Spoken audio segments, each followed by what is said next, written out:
What's going on, family?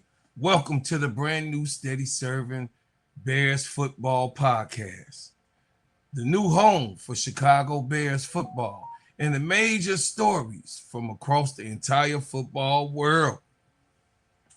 This channel will cover everything from Bears news, trades, injuries, training camp, roster battles, game previews, post-game reactions, the NFL draft, college football, and the biggest controversial affecting the game. The Chicago Bears always will be our home team, but no important football story is off limits.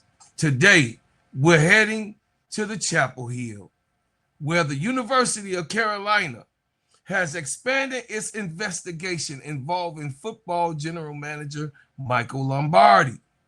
Lombardi has been placed on a paid administrative leave. Outside attorneys are now involved. The public still doesn't know what allegations triggered the investigations. We'll be back more after these messages.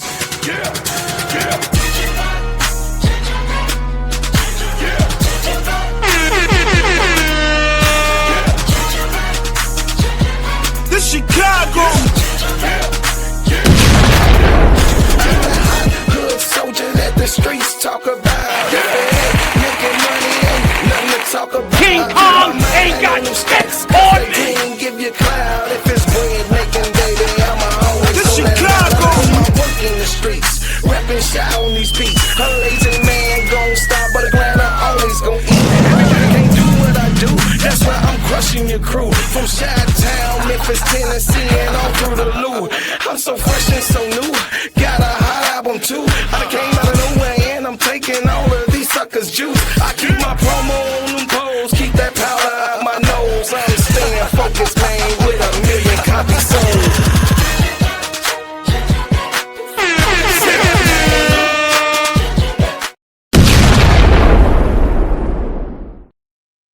Well, as we have heard, the biggest question surrounding this story is simple.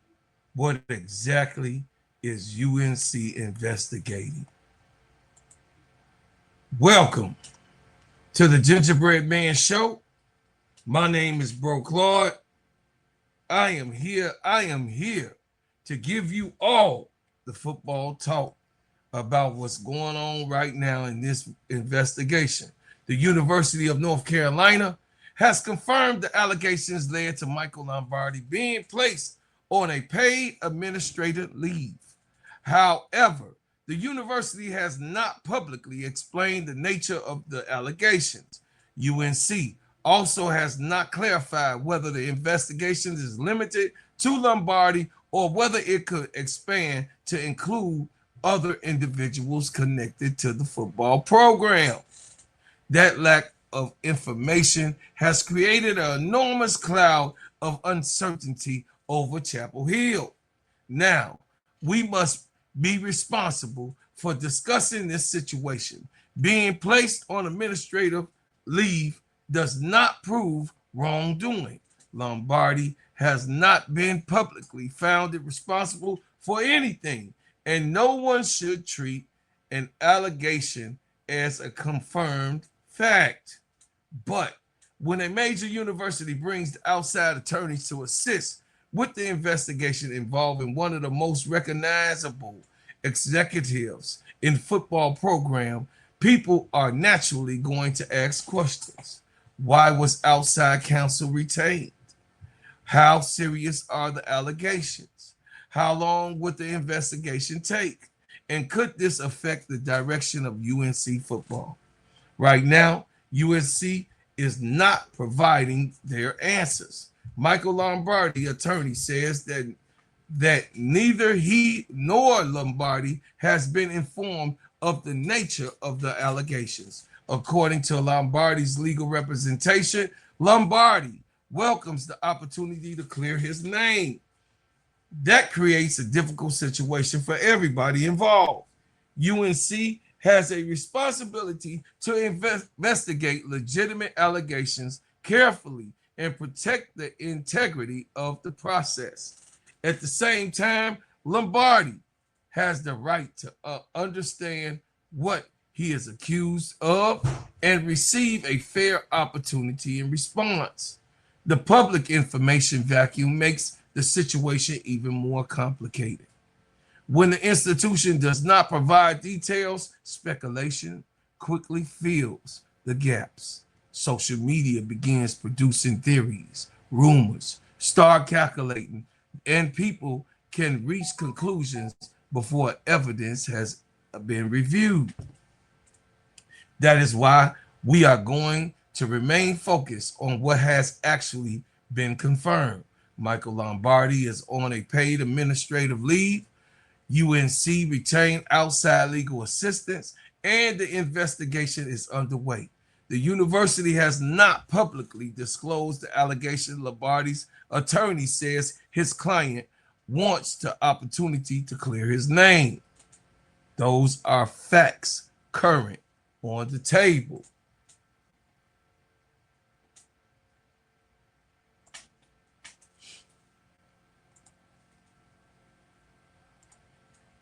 The next question is how this could affect the UNC football program. And general responsibilities can reach in recruiting, roster construction, and transfer portal, player evaluation, contracts, NIL, strategy, personal decisions, and overall operations of the program. College football has changed dramatically. Major programs are beginning to operate more like NFL organizations, with general managers, expanding scouting departments, salary cap style planning, and professional personal structures. That makes Lombardi's position extremely important. Even if the investigation ultimately clears him, his absence could temporarily disrupt communications and decision making inside the program. Someone must continue handling the daily responsibilities connected to the roster management and the long-term football planning. UNC must also consider recruiting, rivalry, and rival programs could use uncertain surroundings that investigation could create, doubting among recruits, players, and families. Current players may want to know who is making personal decisions and whether the program's leadership structure remains stable. This does not mean that the program is falling apart. It means that UNC needs a clear plan while the investigation continues. This is also a college football lesson in this story. Universities want football programs to function like professional franchises, but professional structures bring professional level scrutiny. When schools hire high-profile executives and give the substantial authority, those institutions must have strong policies, clear reporting systems, and transparent investigation procedures. Transparency does not mean releasing confidential information or damaging somebody's right to due process. It means communicating enough verified information to prevent the public from being left completely in the dark. UNC must protect the integrity of the investigation, but it must also protect the credibility of the university. If the allegations are serious, they must examine thoroughly if they are unsupported, that most eventually be communicated clearly as well.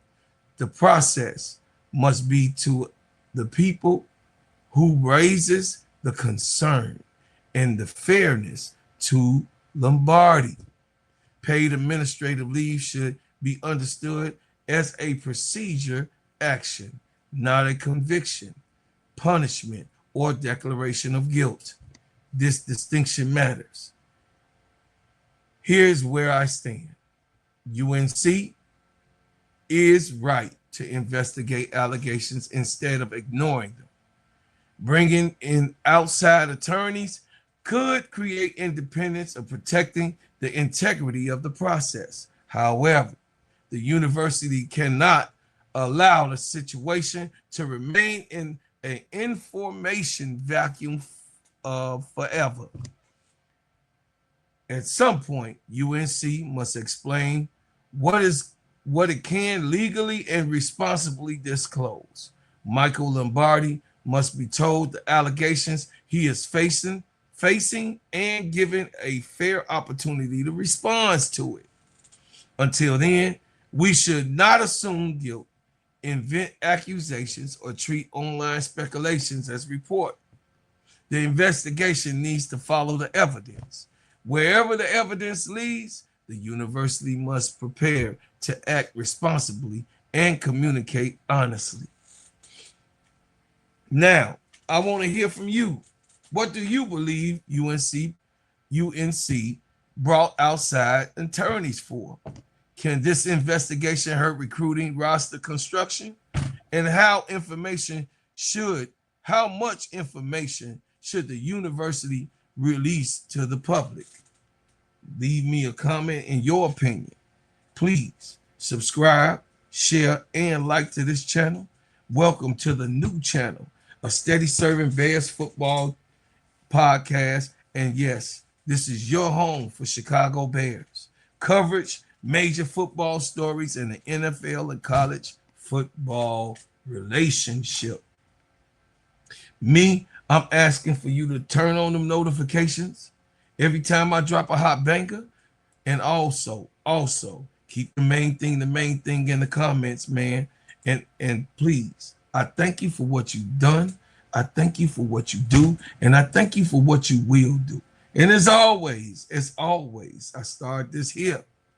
I leave as I came with another Welcome to the channel. Welcome to the new channel. Oh man, hot to trot. Bears football is here. I can't wait. Can't wait till the season gets started.